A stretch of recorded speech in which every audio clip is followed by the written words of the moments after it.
sa mga kababayan ko dito sa Diocese ng Balanga sa Bataan. Maraming maraming salamat po sa inyong napakainit na pagtanggap. Damang-dama ko po ang kaligayahan, ang pag-asa at pagmamahal po ninyo. At nag-uumapaw po ang aking puso dahil talagang nakita ko kung gaano nyo po ko sinalubong at karamihan nga po sa inyo. Hindi welcome ang sinabi kundi welcome home.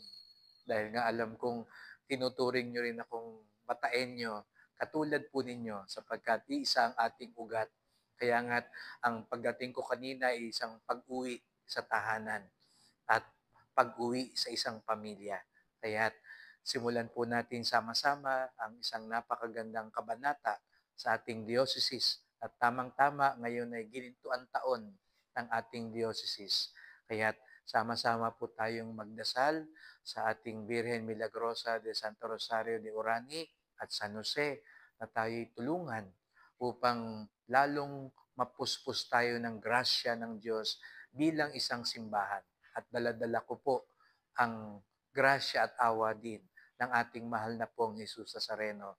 At kung kasama natin si Jesus, Maria at Jose, tunay nga pong mapupuno tayo ng grasya ng Diyos. Kaya maraming maraming salamat po sa inyong napakainit at napakapuno ng pagmamahal na pagsalubong sa akin ngayong araw na ito. Lahat ay grasya, grasya ang bawat sandali.